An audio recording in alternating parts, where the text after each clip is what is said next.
All right, good morning, everyone. Welcome to Finance Friday. Today, we've got several board members with us. We have Ms. Juanita Kerber, who's a standing member of this committee, and we're joined by a few special guests, Shana Kalish and Jennifer Rivera. The regular members of this committee, Sarah Thomas and Anna Shurek, are unable to join us today, but we've got more than a quorum. We're also not going to be voting on anything today. This is really in the interest of information, transparency. We're going to go through largely the revenue side of the expenditures. This is all going to be recorded and will be available for the next several months. We will have opportunity for public comment. We've got two sections to the presentation this morning. We'll have comments and discussions after each. So I think with that, we'll just go ahead and get started. Excuse me, Dr. Riggi, Mr. Herman is on Zoom as well. Jason Herman, very good. Thank you for joining. Thank you. So I think we'll start with the first part with Mr. Orlando going through the revenue side of the upcoming budget. Thank you, Mr. Riggi. Let's go next slide. So in this presentation, we'll talk about three basic things. One is we'll talk a little about the state proposed budget. We'll talk about our sources of revenue, and then we'll kind of talk about an overview leading into our next few meetings. Next slide. So Governor Shapiro earlier this month gave his proposed budget. I just kind of highlighted in his budget what's it mean impact to Lower Marion. So if you look at the right-hand side of the PowerPoint, you can see what the impact is on Lower Marion. So the basic education funding, which is a formula-driven allocation, he's proposing to increase the total allocation by $50 million. Of that $50 million increase, you can see Lower Marion is going to get about $80,000 of additional basic ed funding. The second one is the special ed funding, again, another formula-driven funding source. He's proposing another $50 million increase in special ed funding, and you can see we're getting about a $59,000 increase is what he's proposing. The other point is Ready to Learn block grant, and you can see that's a large increase, $565 million. A lot of that is driven by the lawsuit that was brought by, I think, William Penn and some other districts who were, poorer districts, underachieving, that were looking for some more funding. They're getting the bulk of that increase. Every school district is getting a minimum of $50,000. So when the 25-26 budget was passed in November, or approved in November, we had received $50,000 additional. So we're actually getting, we budgeted $240. When the budget, almost 6 months after, was overdue, we got an additional $50,000, and then we're getting another $50,000 more in the upcoming year. So it's about a $100,000 increase from what we budgeted this year. Just a couple other two areas. The mental health and school safety grant is being continued to be funded at $100 million. We get about $255,000 of that $100 million, and the DCD grant is going to be, that's for school improvement, for buildings, that's being continued, or proposed to be continued to be funded at $100 million. That's a competitive grant, so we don't know if we would get any of that money. This past year we get $500,000 for a project. The board just approved earlier this month for another submission. We'll have to see when that will be approved, or how much we would get, if any. The next slide. All right, so we're going to talk about the local revenues, and our main source of revenue is property taxes, real estate taxes. So we're going to kind of highlight what is happening. We talked about these slides last year. We're continuing the same type of trend where our assessed value is declining. So basically, when you calculate your real estate tax, you're taking your assessed value, you multiply it by your millage rate, you multiply a collection percentage, and you come out with your revenue. So as that assessed value goes down, actually you're collecting less money. And that assessed value data comes from the county. The county provides that to us on a monthly basis. So that assessed value fluctuates daily or monthly for every school district. We're still continuing to experience some large commercial assessment appeals. We're working through that with our legal counsel. Several of those are pending, but haven't been settled as of this point in time. Next slide. So here's just kind of an example of what's happening. So when we approved the current year budget, the 25-26 budget, we had an assessed value a little over $8 billion. We take our current millage rate, we apply the Act 1 index to it. That gets you roughly about $278 million of revenue. Fast forward 6 months later, the assessed value has declined down to $7.97 billion. So you can see, using the same formula with the millage rate with the Act 1 index, you can see we've lost over $1 million. So the assessed value decline was $29 million in the last 6 months. And again, as you can see, we have a lot of still large commercial appeals that are pending, which could add to that loss. Next slide. So a couple other areas I just want to highlight. Investment income. I'm sure as you're aware of, the Fed has been cutting the rates. As the Federal Reserve cuts the rates, our investment return decreases. So when we started the school year, our average investment income rate was about 4.2%. Currently, it's sitting somewhere between 3.5 and 3.6%. I'm sure you're well aware of Chairman Powell, starting May, will no longer be the chair. Kevin Warsh is going to take over. The Trump administration has pushed for a larger Fed rate cut. So we're working with our investment bankers. We're monitoring that to see kind of where that's going to end up. And you'll see we're projecting a large decrease in investment income. But again, we don't know to what level the cuts will be. It could be more severe than what we're budgeting right now. We don't know what's going to happen there. And the federal funding, I'm sure you read in the paper, different resources will be cut or suspended. Eventually, most of the money came flowing through.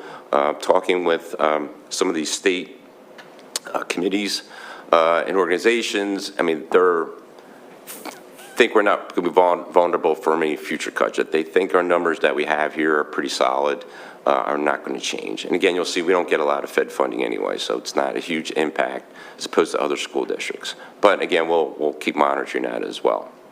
Next slide. So let's look first at the local revenues. We break out all these sources you can see, and just for folks listening in on the slide, the right 3 columns are all the actual revenues that we've received, and the 2 on the left is the current year budget and the proposed budget going forward based upon the information we know as of today. And just an FYI, our monthly treasury report, you can see a lot of the major ones like real estate taxes and delinquent taxes and so forth. You can see, monitor that monthly. So the first one we just talked about was the current real estate taxes, the $276 million.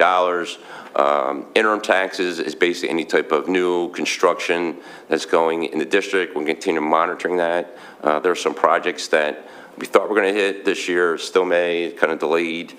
We'll have to see what that impact is. We didn't change that for the time being.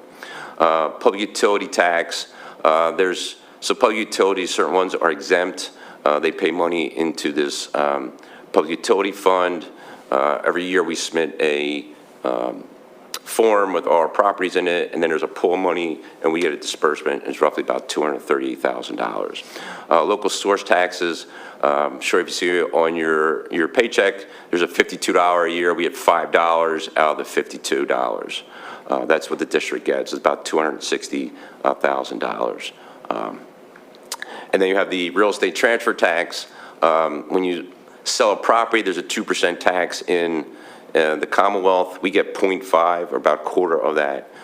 So basically, as houses sell, at a higher, selling price, the better it is for us. And you can see we're roughly around that $5 million area the last couple of years. Delinquent taxes. So after December 31, if you haven't paid your current real estate taxes by January 15th, our 2 local tax collectors have to then submit a lien list to the county that's required under law. So they've done that. That then goes to the county, and the Tax Claim Bureau is the one that takes over that point and collects those taxes. And roughly we lien somewhere in $3 million plus roughly every year with that. So it's around that $3.3 million that we'll get in that. Our earnings on investments we just talked about. You can see we're around that $5 million range this year, we're projecting somewhere below 4 million. So you can see we're going from 5 million down to 3.85. Be cautious on that number. If the Fed does cut rates dramatically, that 3 million could be 2 million. I mean, I don't know. If back when we had COVID, when we had COVID, but in the COVID, I don't mean that COVID, but in that whole 2020 area, I mean, our earnings were like 0.1, 0.2. We were getting maybe $250,000 in investment income. So you can see from 5-6 years ago how this dramatically has changed. The federal IDA pass-through, so the IDA money that we get, it's administered by Montgomery County Intermediate Unit, so required to report that under this code here. So the 611 and the 613 is about 1.92 million. We won't know our actual allocation until sometime in June, but this is what we're going off of numbers for right now. That one time that's over with from years ago. The rentals, again, through our facility use policy, individuals under different categories will pay us a rental fee. That's what we're projecting going forward. Summer school tuition, you just approved the rates last month. That's roughly what we'll get depending upon enrollment. And then miscellaneous revenue, a lot of that could be refund of prior expenditures. Also, the bus patrol is a new revenue source that we've received this year with the lights. People going through. There's been a lot of citations with that, so we have increased that slightly. So that's the $293 million on the local side. The other two sources, next slide, is the state and the federal. So you can see there's all our state revenues, the base ed funding we just talked about, the $6.2 million. We do get money under tuition, orphans, and children placed in private homes. It's Section 313 data that we submit, and we get a portion of money back on that from the state improvement grant. For right now, we have nothing budgeted. Again, we just are submitting the application in March. We'll see what monies possibly we can get from that. You have the special ed, which is $3.7 million. Transportation subsidies, so every year, Mr. Vilsons and his staff submit a report on the prior year of number of students traveled, number of buses, with or without students. That goes into a formula, and the state gives us some reimbursement or subsidies back on that. The rental sinking fund payments, that's on debt service. So some of our debt service through a process called the PlanCon. PlanCon is a program that's been in moratorium for the last decade. So really any bonds, I would say probably issued prior to 2016. We went through this whole form. We got a percentage, and there's a whole formula of what we get some money back. So as we were paying off our old debt, that number is going to continue to decline. The newer debt was not eligible because, again, the program doesn't really exist anymore right now. Health services. So every year, our health service department submits a report to the state based upon ADMs, and they give us a certain amount of money. I think it's like $1 for like medical services, 90 cents for like the nurses and so forth. It's a whole form that every school district fills out. We get roughly about $250,000 there.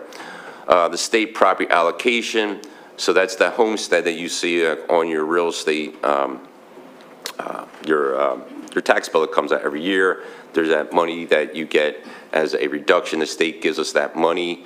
It's roughly about $6.2 million. The total amount of allocation is about $500 million, and for what I've been told, that's going to be the same total amount of allotment. So we're just right now figuring it's around about the same with that. The mental health grant we just talked about 250 million out of that 250,000. Wow, 250,000 out of that 100 million that we're probably going to get. Right to learn we talked about before, 340,000 there, and then the last two basically is based upon our personnel. So when we have personnel, there's Social Security and Medicare taxes that we pay. There's also is a state retirement, which is 34% this year. Next year, I believe it's 33.59%. We get half of that money back. So depending upon how much our wages are and our salaries, and we'll talk about that more, I guess in April when we talk about personnel costs. So that comes out to about $53 million. And then our total federal is about $1.9 million. That's our total 1 through 4 programs. and our access program. So when we add those all up, it comes to just a little over $348 million, $348.5 million roughly, in total revenue that we receive at this point in time. Is there any questions on? Yeah, I'll just point out one Yep. thing. So it looks like, if you just look at the bottom line, right, it looks like we have actually less money than last year. Well, that is due to. So that is because Yep. of this $12,900,000 Oakwell. That's thing, correct. Right? So if you really want to compare apples to apples, you should factor out the Oakwell thing, and then it comes in around 3.5%. So. I have questions. Do you want me to wait for the end, or do we want to do them now? I do want to wait till the end. So is there more? Yeah, I think we should finish Vic's. Okay, you just asked if there were questions, so I. That's true, but let's. Okay, go ahead. Vic's. All right, so that's the revenue side, and then we go to the next slide. Just kind of give an overview. So in March and April, then we're going to talk about the expenditure side. Just kind of give you kind of a quick preview of what we're seeing here right now. So obviously, you know, everything's more expensive these days. So just in general, inflation has been going up. Mandated programs, we're seeing, and Kimberly Frazier in April go over, we're seeing, more students that are being identified. So our special ed costs have been going up. In comparison, in addition to that, according to that, is our contracted transportation services going up because of our special needs programs, and we'll talk about that next month. And then our personnel costs, as you mentioned before, to the cost of living adjustment per the CBA, we have to pay our PSERs and the FICA. And the other thing that we're seeing, which will go more in depth in April, is our medical and RX costs have really skyrocketed. Not just us, but a lot of the districts and most industries are seeing the same. So we're going to see a pretty substantial increase, which is cutting into more than we've had in the past on our total increase in our expenditures. And we'll continue to monitor that, work with the administration on those line items and expenditures. Next slide. And just kind of give you a preview. So this is the current by object. Just kind of, we'll update this obviously with 26, 27. Just kind of give you what's going to happen is, we talked before, salaries and benefits, personnel. That's our big chunk, 75% or more of the budget. We're a very labor-driven industry, and that's where most of our dollars go to. The 12% is a little bit inflated this year because of the Oakwell money. That's included for the transfer. So if you take that out, your salaries and expenditures are probably another 2, 3, 4%, probably higher than that when you see it probably next month. Next slide. And then in May, then we're going to also talk about some of our capital items. These are just some of the larger ones we've had discussions over the years, potential projects. Again, it's up to the board to approve these. The 3 roof projects that we have remaining. I remember we're doing part 2 of Ballackinwood Middle School this year. And then just 3 roofs that are remaining. We did have a consultant last year give us a kind of a guidance as to how many more years we have left. We have a few more years left before these roofs are going to come even worse than what they are now. So that's about $21 million. There's been discussion about the playgrounds and the BC track. Right now, estimated somewhere around $12 million. And then folks have talked about Arnold Field. That's about another $12 million on that. That does include a pedestrian bridge. But that's news to me, but that's in there. And then in addition to that, we also have annual bus replacements. That's about $3 million or so that we're going to have to also take in consideration above the $45 million. We're trying to every year turn over our fleet every 10 years. So every 10 years of a cycle, every 10 years about 13 buses, 14 buses a year. And again, buses only last about a decade. Next slide. And then just kind of give a timeline. March and April, we'll talk about the expenditures. So you can see the non-instructional. We'll talk about personnel instructional programs in April. April 20th, to be in compliance with Act 1, a proposed final budget will be adopted by the board. And that will be public. That'll be at the April 20th meeting. May 15th, we'll talk about reserves or fund balance or a capital transfer. we'll perceive, hopefully we're going to be for this year. We'll have that on the 15th of May, and then June 15th is the last board meeting that is scheduled. We're required under law to have a adopted budget no later than June 30th. And next line is questions. All right, thanks, Vic. So just to clarify, the granular detail through all those cost objects for the instructional, non-instructional charges will be gone through in the. This is just a preview today. We're going to go through all those as we have every year in next month and the month after. I'm sure there'll be a lot of questions at that point about That's where correct. our money is going, our labor costs, are we keeping an eye on that, are we being as efficient as we possibly can?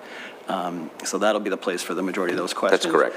But if we have questions now on the revenue side that Vic presented, let's please start with the board on that. So. I have a few questions. I'm hopeful that they're all pretty short. So you were talking about the governor's proposed budget. How likely is it to actually be adopted as what the governor proposed, and how could that affect what money we actually take in? So I was at a meeting last week with some of the state associations. I think the basic ed and basic funding, the first two are, I think they recommended to put those numbers in. Great. Since the 50 million is one of the smaller increases over the last years, there's some confident that's going to happen because it's really peanuts. I don't know about the Ready to Learn. That's over over $500,000. You know, that money may change, but I think the first two, which isn't a lot. Okay, perfect. And is the Ready to Learn grant, is that earmarked for a specific program, or is that just going to the general revenue? So what happens is you have the Ready to Learn grant. The curriculum department every year has to fill out on e-grants how they're going to spend the money. So for example, in the past, it's been STEM programs. It was an EDK. So they determine what they're going to spend. So we as the district That's say, correct. there's this grant money, we want to spend it. You have to go in and say how you're going to spend the money. There's quarterly reports. There's a whole slew of things you got to do to monitor that. And is yes. it all educational, or could we say that we want to It's educational, instructional. Fantastic. Okay, I have some other things. Oh, how much money do we have invested that we're earning that interest on? What do you mean? Like you said, we have $3-point-something million in. No. So what happens is, as we get money in from revenue, then we invest it. So it's throughout the year, and then as, payroll comes due, we have to have, the church handles that for me, we have to transfer money, so it fluctuates, and we invest money in different investment tools. If you look and see on the treasury report, there's an investment schedule, you can see all the monies that we get in every month for investment. Okay, so it's throughout the not year. like a personal finance thing where we have a pile of our investments where it's like you just keep it and it's growing year over year. This is in and it's making interest and then it goes out, but new That's money comes in. correct. Perfect, very interesting. See, even after years and years of doing this, I learn new things. When we talk about summer school and rental revenue, is that pure profit, or is that or is that just the total of amount that's? So summer school is just a tuition that the individuals pay, families pay. Okay. So that's that. And the rental is under the schedule, there's a different, if you're in different categories, you have to pay XYZ to use the gym, things of that nature. That's what it is. So like rated school pays us X amount of dollars to use ours, so that's part of it. So under the facility uses policy. So we make or we take in X amount of money for summer school, but the actual money that we have in profit from that is X minus the cost of operating the buildings and having teachers and any curricular. That's correct. So we have instructional costs, we have transportation costs. The 365, it doesn't cover it. Okay.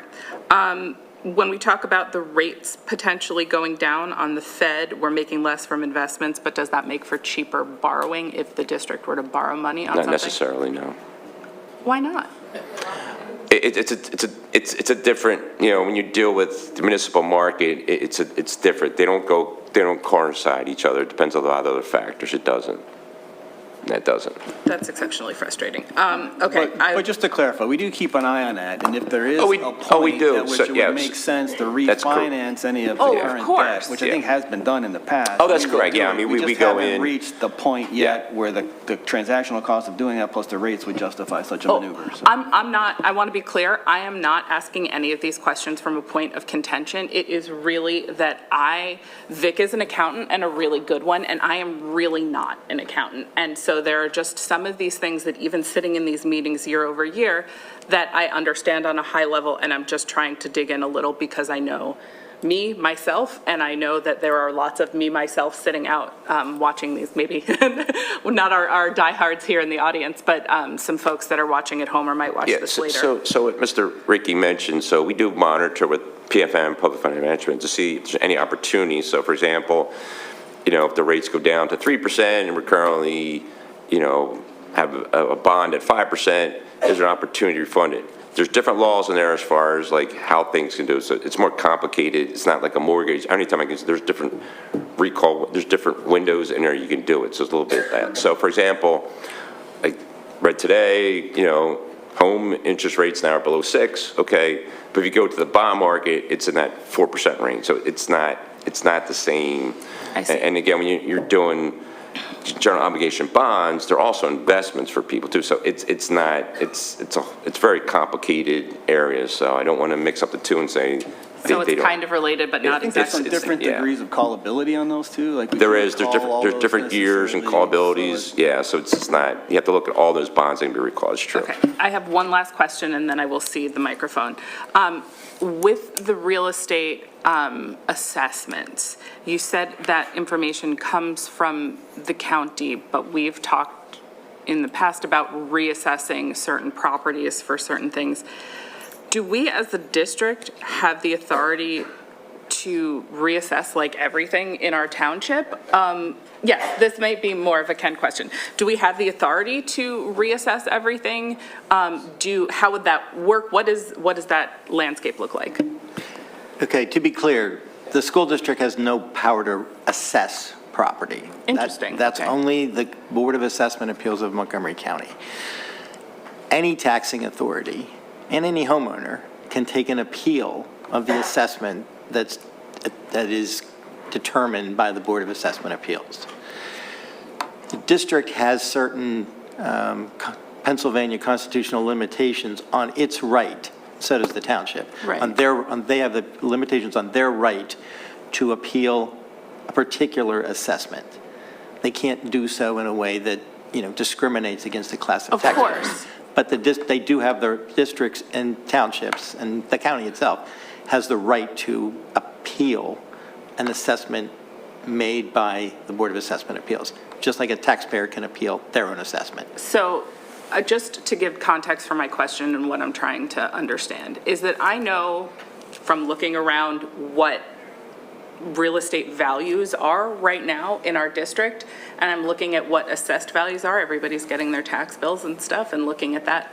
And the assessed value is so much lower than the actual market value, and I'm just wondering if there's value to be had in the difference between that, or if that's whose authority that's under.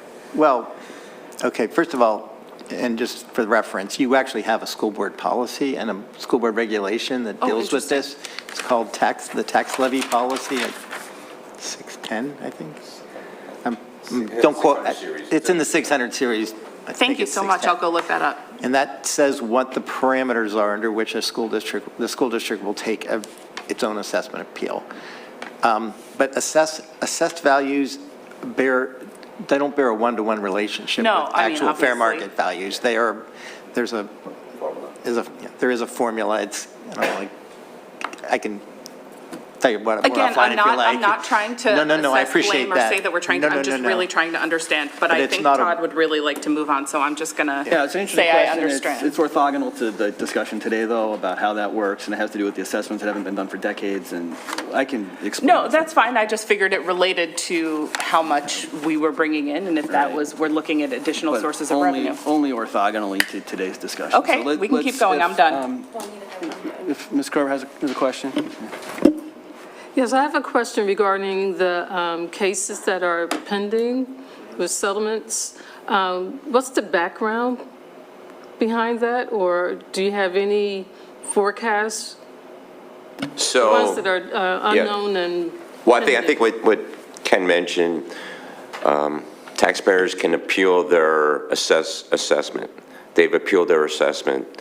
So I'm working with legal counsel right now, and it involves a lot. We have to have appraisers involved and legal going back and forth with resolutions. So we're working on those. Most of those larger ones will come to the board, and the board will provide information once we can come up with a settlement on it. If we don't come up with a settlement, then it will go to court. So, and like some of these take months or years to settle. Some of these right now that we're trying to settle were probably filed in 2024. It just works through the process. It just takes a lot of time because you're doing other legal counsels and how quick they move, because they have thousands of other clients they're dealing with, and we're kind of in the pecking order, and it could take weeks, months, or years before we resolve these. So we're working on some of those kind of arrangements where we feel we should settle. Obviously, the taxpayer feels differently, so we're trying to settle that. The volume right now isn't as much as it was last year, but we settled, but it's still a large number. But I can't give you an exact number of what that is going to settle at. We're close on a few of them, but they've been sitting there for a few months, and we're trying to get other counsel to.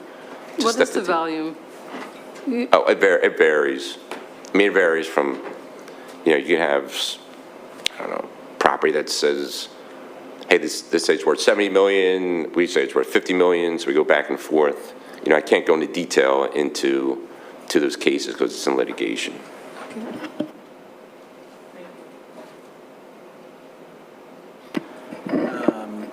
Any additional questions from the public or online related to what we've talked about so far? Jason has one. Or does Jason have a question too? Jason? Yes, sorry, I had two questions. One, I was just curious from a revenue side, have we explored grants for different expenses that we have, like, for example, like security or some of the other expenses, and have we been successful with them? Are those listed in our revenue side, or are any of them still pending? Did you hear that? He's asking about grants. I know we've gotten grants for like roof projects. I don't know if there's any other pending grants that are part of your calculus. Any grant that the states offer, we'll go in and apply for those. Unfortunately, a lot of them we're not eligible for because, we're considered a wealthy district. So even the DCED grant, we're going to apply for it this year. I can't tell you if we're going to get any money at all. But if they're available, we'll apply for it. A lot of them we don't qualify for. But from a due diligence standpoint, we are applying for any grant that we could possibly be awarded. We are applying for them from a district standpoint, as opposed as, we might not get it, but we are applying for these types of grants. The grants that the governor's proposing that are available to school districts, we are applying for them. Perfect. And then are there federal grants as well for some of these, like the roofs and other expenses that we have coming up? Not that I'm aware of. Okay. And then the other question was from a revenue side. Do we have an account where we have a balance that we maintain, just like as for an emergency standpoint, or every dollar that we have budgeted or that we take in every year is spent?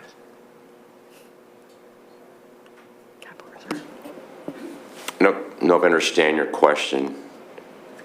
My question is that, is there any money left over each year? Like, I know that, I've heard that some other school districts sometimes have a fund that is, that the public is aware of, that the school is aware of, that we have that saving year over year for like a large expense that might be coming up. Do we have any type of quote unquote savings for those types of projects, or is every dollar that we take in from a revenue standpoint essentially spent at the end of the year? Every dollar, so I'll refer you back to the audit report from last meeting. Every dollar is accounted for.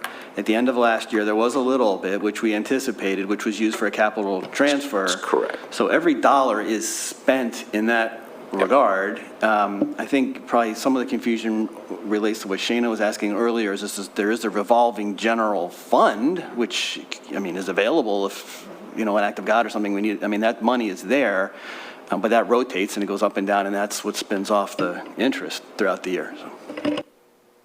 Feel free to add to that, but that's my understanding after 3 years of doing You're absolutely right. If you look at the report, here's our expenses. We budgeted money for a transfer. We transfer money It also in. shows every account that exists in the balances. Correct. And we have identified what that transfer for capital goes for, yes. All right. Jason, is that good? And then Tanya Schreiber, I think has a question. Yes, thank you. Hi.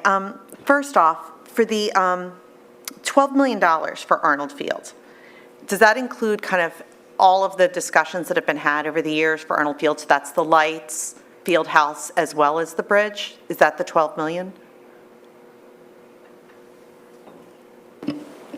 So the $12 million is from the sale of Oakwell, which still hasn't happened yet, hopefully soon.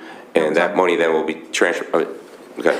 What Tanya's talking about is the projected cost for the Arnold Field project, which is far more than simply putting lights on, because the zoning Slide hearing 11. board approved a plan, which is now indelible and is bulletproof, and if anything's to be done, it has to follow that plan, which involves far more than simply putting lights on the existing field. Correct. So the cost of like rotating the field 35 degrees, sliding it 60 yards over, redoing the grandstands, all that, I think there should be a bridge across it if you're going to mandate that people are now walking across Montgomery Avenue at night. I think it's dangerous. So the exact number for that, or if it have not been worked out, but my understanding is on the order of a $10 to $12 million project to do that. And it's an all or nothing thing. You've got to do the whole thing according to the plan from the zoning hearing board. So based on previous meetings, the Arnold Field project, so field house, flipping the fields and everything, was going to be $8 million. So I guess what I'm wondering is, let's say that we needed to put in the bridge just for traffic safety. My guess, and this is the assumption I don't want to make without confirming it, is the bridge $4 million? So if PennDOT came today and said, you need a bridge, would the bridge be $4 million? Even if we didn't go forward with the Arnold Field thing? Yeah, my understanding is we're just sort of guessing at this. I don't think we have hard quotes and bids. This is just. Yeah, I think it's this just is like you said, a ballpark number. 10, $12 million. $40 to $50 million of capital projects that cannot be paid for out of the general operating budget. Okay. So this is just a general framework. We're not at that granular level of detail yet. Perfect. That's why I didn't want to do the 12 minus 8 and then make a bad guess. So then the second thing is on the pie chart. It shows that we spend 5% of our total budget on other purchase services and 3% on professional and tech services. So a little over $27 million is outsourced services.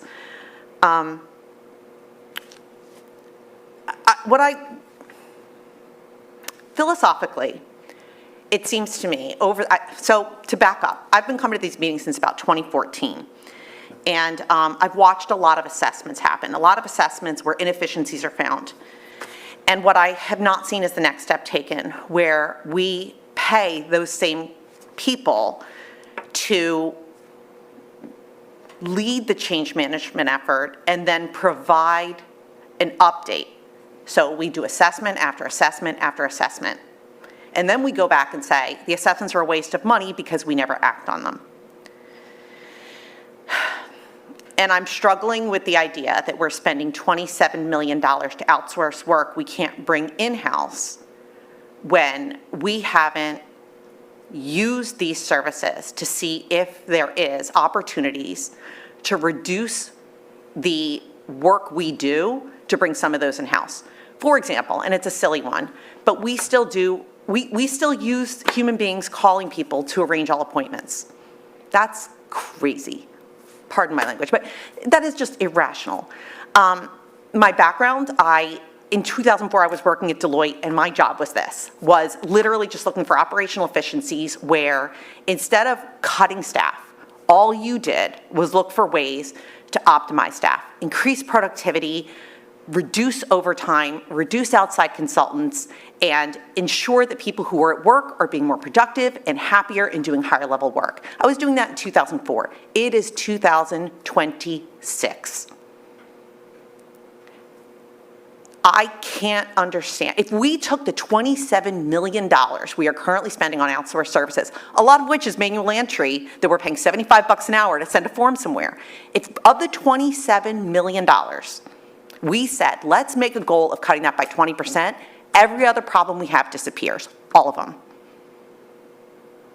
And I cannot fathom why every time we come up with a budget issue, the response is, let's pay Whistler Pearlstein more money to start another lawsuit. I am not suggesting we spend more money on consultants. I am suggesting we divert 10% of the money we spend on Whistler Pearlstein to people who might be able to optimize our efficiencies. Just 10%.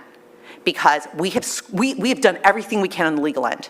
We spend more money legally per student on legal expenses than any other district in Pennsylvania. It is not getting us, and it is not getting our budget where it needs to go. And all I'm suggesting for the 12th year is, can we please dig up all the reports we have done since 2015 and see if we can squeeze 10% of our outsourced budget, 20% of our outsourced budget out of the suggestions we already paid to get. And I apologize if I sound a little too passionate, but the other challenge is this doesn't get posted until the meeting. So none of us can sit there and digest the information and talk with our peers about it, because philosophically, we never post these numbers until the morning we're walking in here. The other thing we can do that is fairly inexpensive is Board Docs has a new program called Board Effect. It was launched a few months ago. Board Docs already has all of our information. It has all of our data.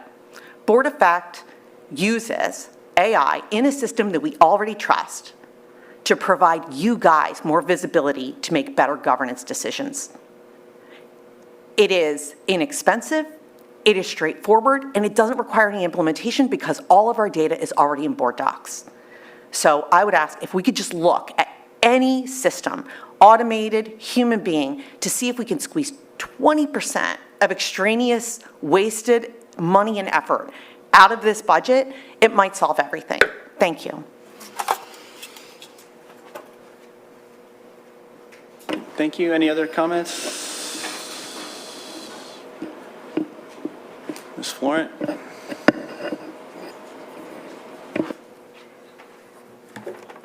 Hi, I haven't been attending these meetings since. Can you please just say your name and where you reside within the district? Sure. I'm Samantha Florent. I live in Villanova. I haven't been attending these meetings since 2014, so my question reflects that. So I noticed in the presentation that there's proposed capital expenditure improvements of $45 million, and that this didn't include the new buses. And I was just curious, how much debt are we currently servicing? $150 million. Okay.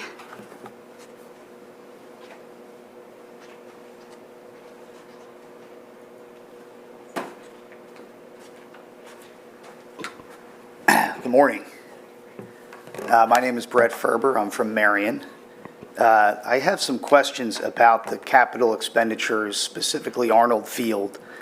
Some of you may have heard me speak before at some of these meetings, but I'm a part of an organization of many concerned taxpayers attempting to get this project moving. I guess I would ask the committee, first of all, I was very happy to see it make the slide. That's a good step. I'll be happy to report back on that. As I sort of bring up often, I know that the school district has spent almost $1 million in legal fees achieving this settlement, and there is a lot of detail in that settlement on how this project is to be done. I understand there's a rough estimate of $12 million. Is there, what would be the plan, whether it be from the finance committee or another committee or a school board, in order to get this project moving? Right, so the zoning hearing board approved a plan on how to develop it, like the stipulations of where the dimensions of this and what hours and all this kind of stuff. But what they didn't approve was any way to pay for it. Sure. Okay. And what it can't be paid for is out of the regular operating budget and keep the district operating, right? So it's a big challenge, and it's a question that doesn't attract an obvious answer. I mean, what we're going to follow up with is a presentation on an earned income tax, which is something that hasn't been discussed seriously in this township for decades. And we're not necessarily pushing it, but we want to have a substantive discussion about, and then the community can decide, how do they want to pay for it? Because ultimately, the money's going to have to come out of the community one way or the other, through loans, through additional taxes, through savings of other things. But it's a big number. Sure. And so part of the, we invite your thoughts too. If you have, how would you like to pay for this? Yeah. Let us know. I mean, Well, that's the point of this, what we're trying to discuss today. And just, again, as someone somewhat ignorant on this topic as it relates, agreed, it's a lot of money, I'm figuring out how to pay for it. I'm not comparing what's more important, but we have the BC school roof replacement. Well, kids can't go without a roof.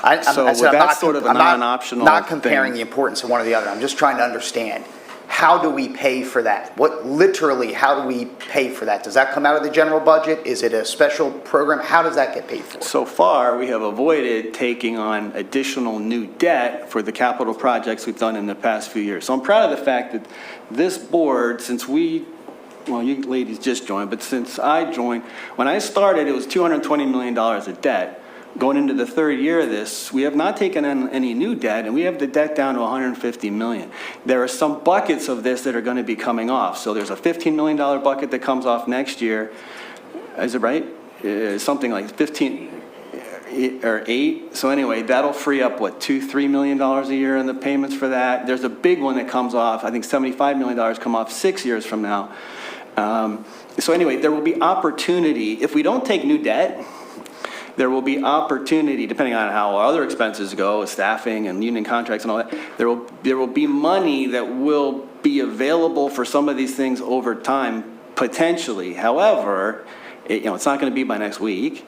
Sure. And that would also assume that we don't take on any new debt. Now, like I said, we got to have a roof, right? So we got a plan for the immediate thing. That the big ones are the high schools. One of the thoughts is the Oakwell money that came out of the capital improvement fund. It has to go back into a capital improvement fund. It's illegal or against standard operating procedures to take that money and put it into a general fund to pay for salaries and stuff. So that would cover one of the roofs, maybe 1.5 of the roofs.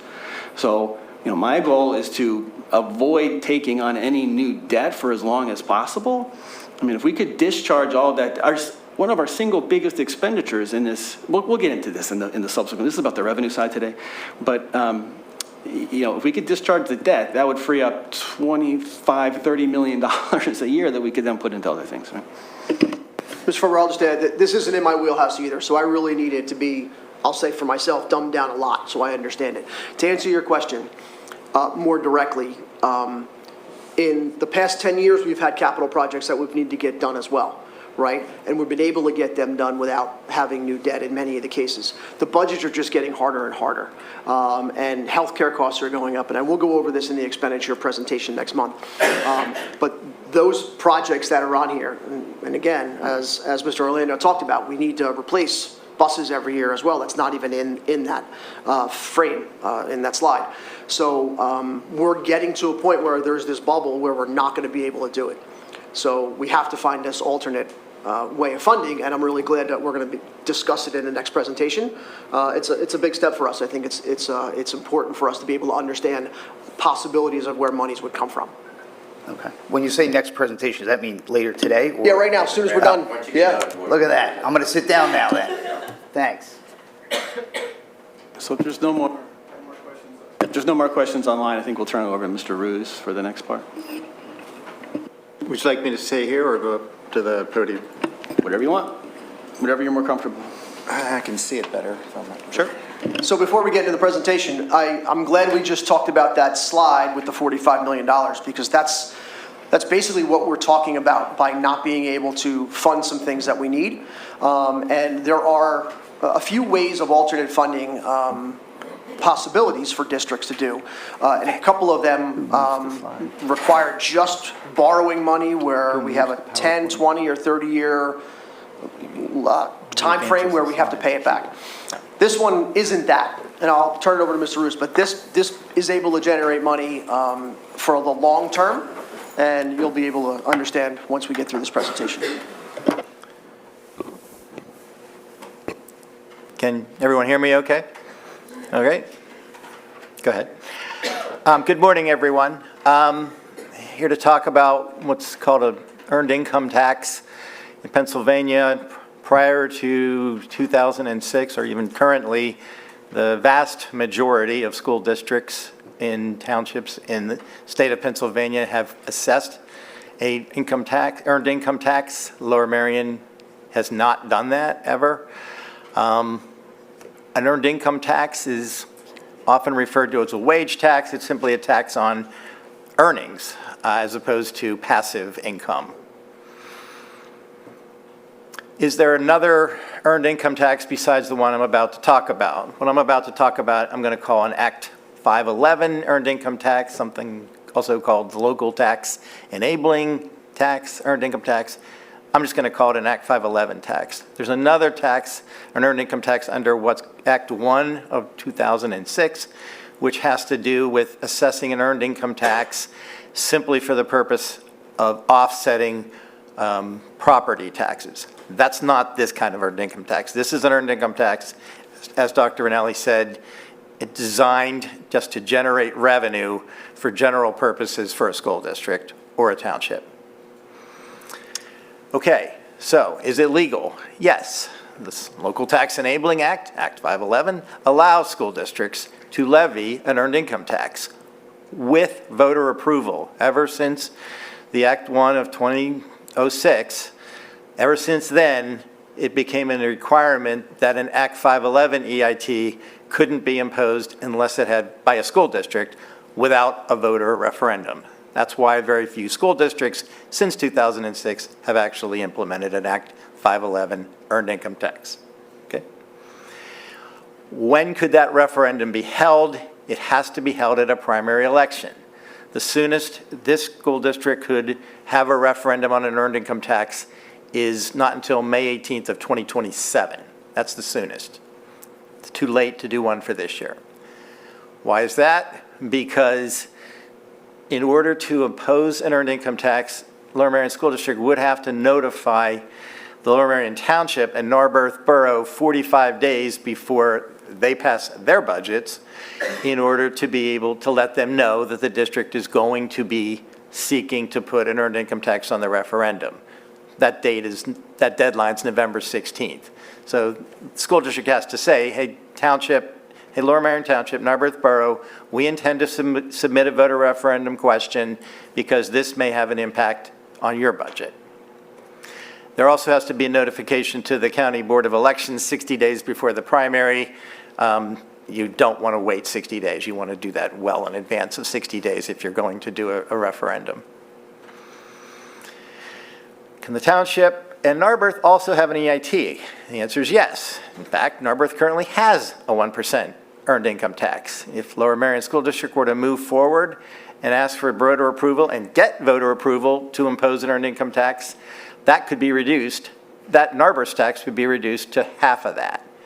Lower Merion would get the other half. You can't have Lower Merion and Narberth combined can't exceed 1%.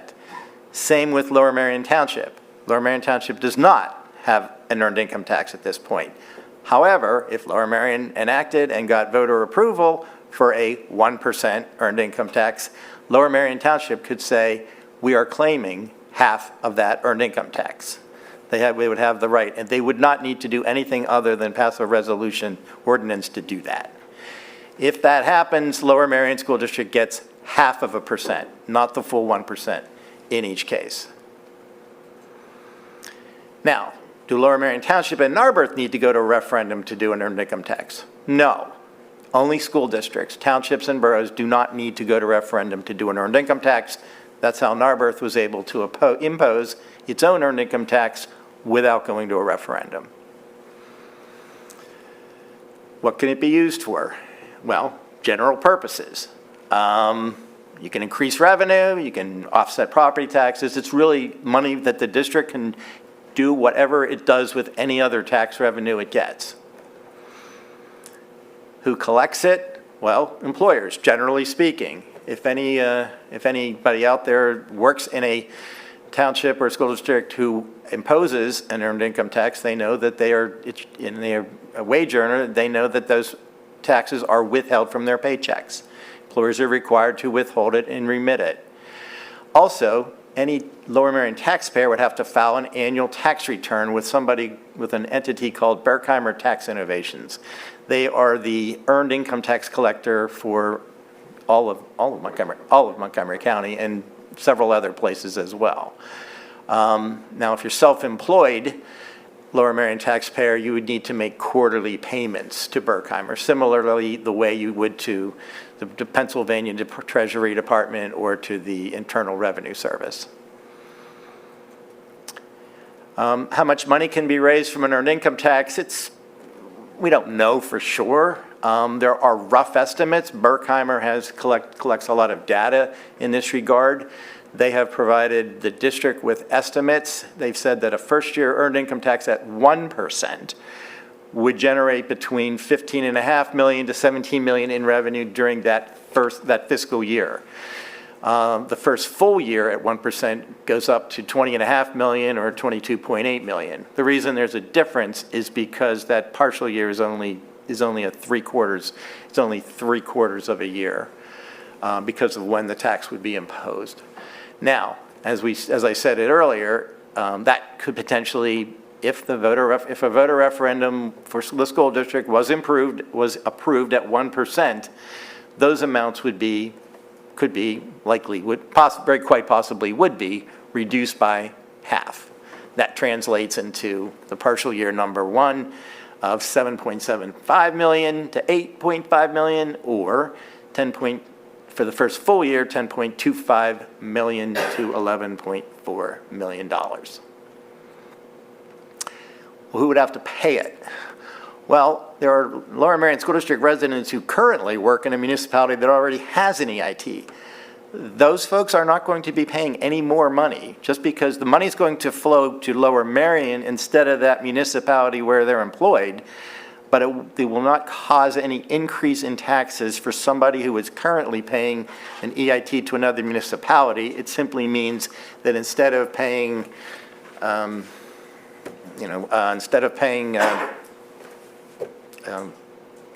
Upper Dublin Township, for example, they would be paying Lower Merion instead. Now, Berkheimer estimates that the amount paid in 2024 by Lower Merion School District residents in EIT to jurisdictions where there is an EIT is almost $5.5 million, virtually all of which is Montgomery County. That doesn't include people working in Chester County. That doesn't include most people working in Chester County. Doesn't include people working in Delaware County. This is just Montgomery County, because that's the only information that Berkheimer has data for.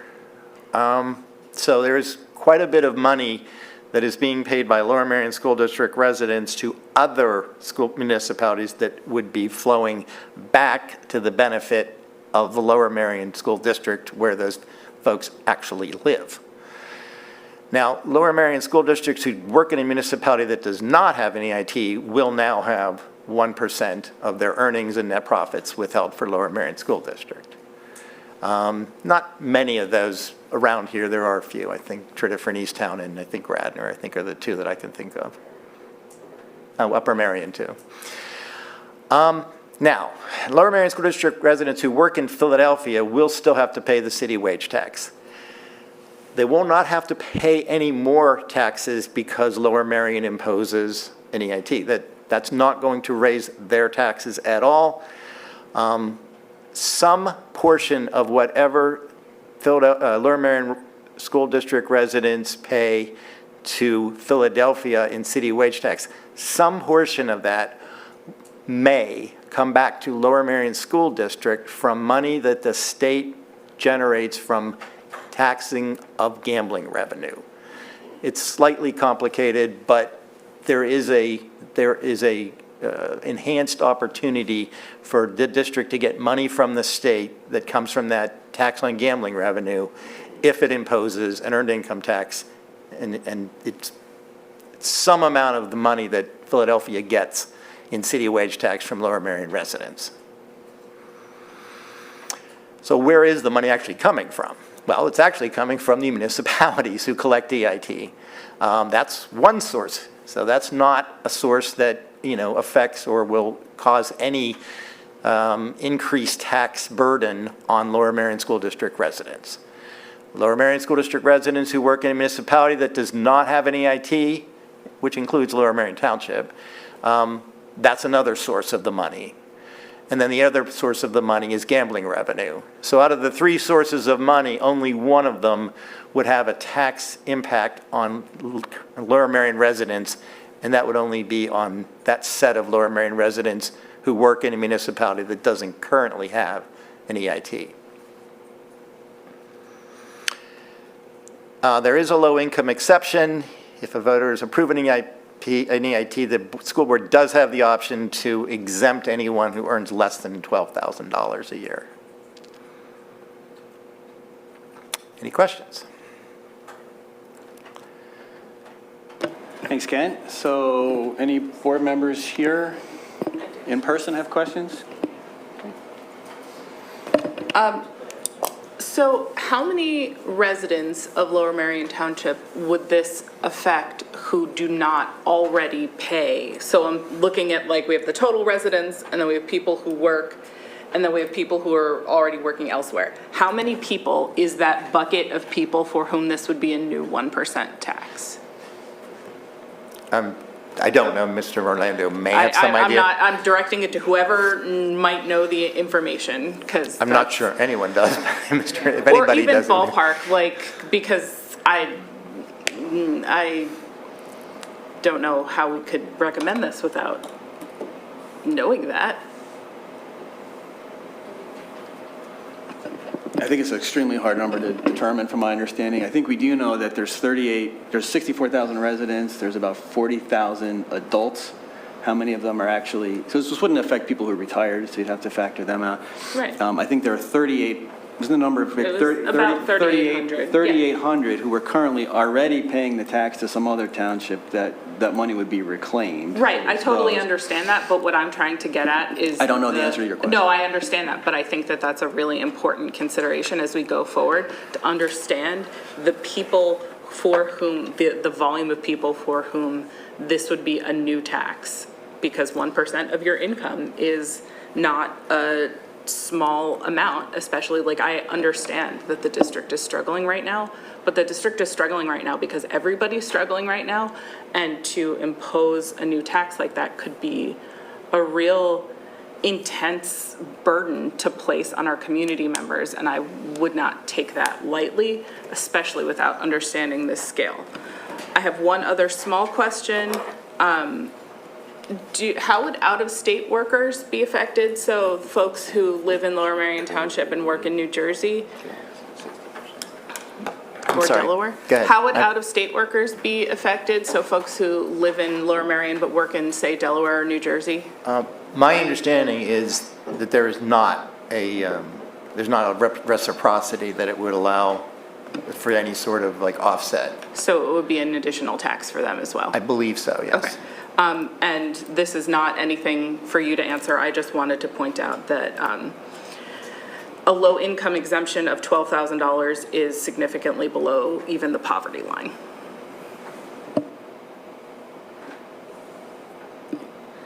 Thank you. I just want to be clear, because did a lot of research. Most school districts in Pennsylvania already have an EIT and Correct. right? We're They've had them in place. They we're were in place prior to 2006. the very few school districts that aren't doing this. Well, Yes. Correct, generally. and I just want to emphasize, The few that thank you. don't do it tend to be clumped around here. Yeah, so this is being done in most school districts, and I just want to emphasize that, and thank you for putting it on your slide too, that Lower Merion School District residents who work in other municipalities, they're already giving their money to these other school districts. It's already coming from their paychecks. It just means it will come back here in the school district. So also to think about that. So for example, my husband works in Conshohocken. His EIT, that 1% or whatever, is going to that school district there. So instead, it will come to Lower Merion. And I just want to clarify that because that was very helpful for me understanding that. Okay. Is that correct? Close to, Or no? close. Okay. It actually, the 1% actually goes to the municipality. Municipality, that's what I meant, A yeah. school district's not allowed to impose a tax on a non-resident, so any non-resident from Lower Merion that is paying a 1% earned income tax is paying it to the municipality. That's right. Not Thank to the you. school district. Not to the school. Thank you for clarifying that. But Sure. that was very helpful for me to understand. I'm like, wow, we're giving away money to other school districts. Thank you. You're giving it away to other municipalities. Out of our municipalities. Oh my word, you're going to get me. Thank you. I think it's 97% is the number. I think that's close. 97% of municipalities in the state have an EIT of some sort. That Wow. sounds about right, because there's Yeah. 500, so that's about Right. 15. That sounds about right. So we're Might one of the even be- very, very Might even be a little low. few that does not. Though I would also caution us to remember that 97% of townships is not 97% of Pennsylvania residents.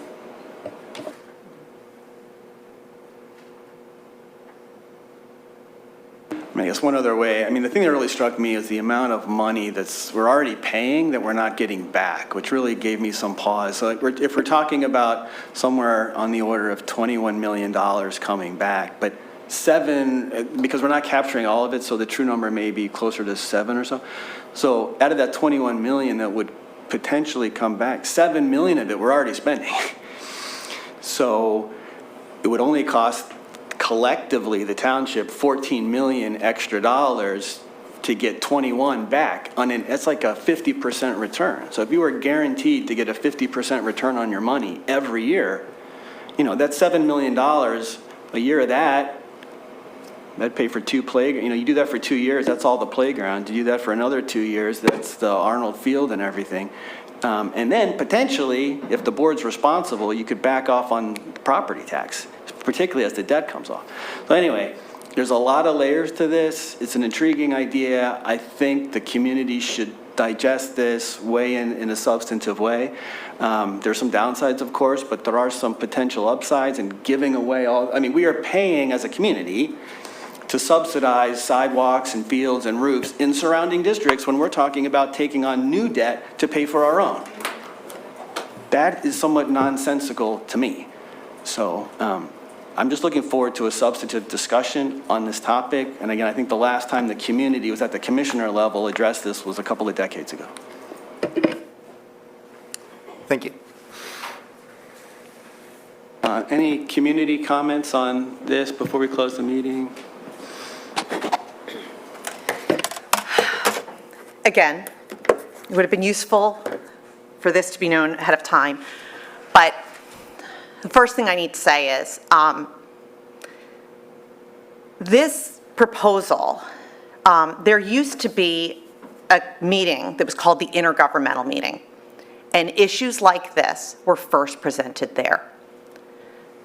I can't remember if it's happened since Copeland left, but a proposal of Narberth, who just implemented this, losing half of their taxes, the fact that that wasn't presented at a meeting with borough representation, I can't even understand why we're hearing about this first here instead of at intergovernmental.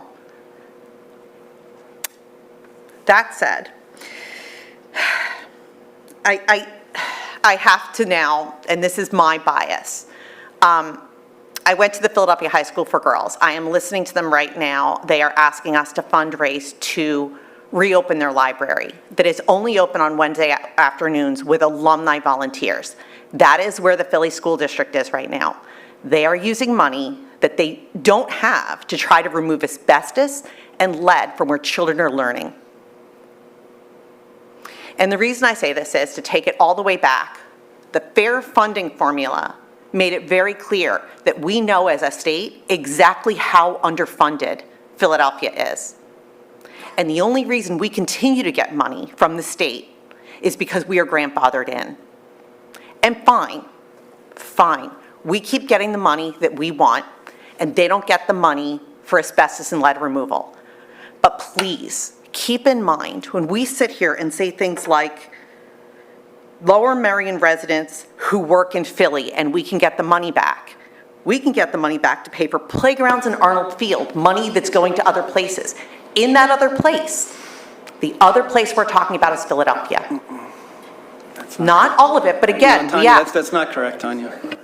if we are taking some of this money, if we are taking any money out of Philly, because that's what was just said, is the payroll taxes that are paid in Philly are being sent there and we can get them back. That's not what So the I money said. isn't leaving Philly, No, it's from the state, it's not from the city. the gambling money. It's the gambling money. Correct. But the 1% in city wage tax that would come back here, No. You're misunderstanding, Tanya. I can explain later, but we do have a time limit. all right. As long as the money that we, Yeah, Tanya, Because we were you're talking- incorrect okay. on that All right. Philadelphia statement. I can explain this to you later. We do need to move on. Okay, We have a time thank limit. you. Okay.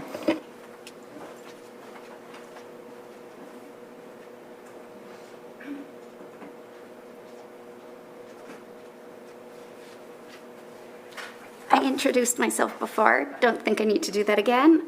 I have a couple questions. My first question is, how would this proposed wage tax affect remote workers who are working out of their homes here in Lower Merion? Because I know sometimes their employers are in other municipalities, sometimes they're out of state. I'm reasonably certain that it would be assessed on where the employer is, Okay, where it's their technical place of employment. yeah. And my second question is, would this affect salary only or benefits too? Just earned income, and not benefits, not dividends. It Yeah. also doesn't affect Social Security, pensions, IRA distributions. So this would also be an advantage, but for retirees, Right. particularly if we could back off on property tax, because they wouldn't be affected by this. Right.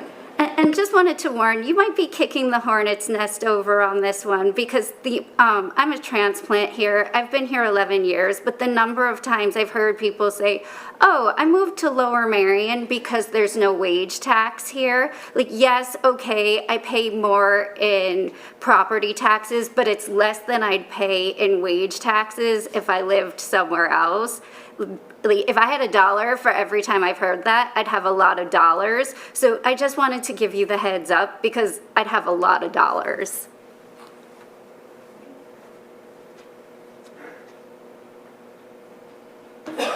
Well, again, so just to clarify, this isn't something that the board would decide. This is something that the township would decide. We can't decide to do this. The commission. Taxpayers. Yeah, the taxpayers, right? So this would have to go on the ballot. I mean, unlike the commissioners, so the commissioners at a meeting like this, if 8 of them got together, they could just decide to impose this. We cannot. So this would go on the ballot and the community can decide. Oh, I absolutely get that. I just mean you might have more people angry at you than usual.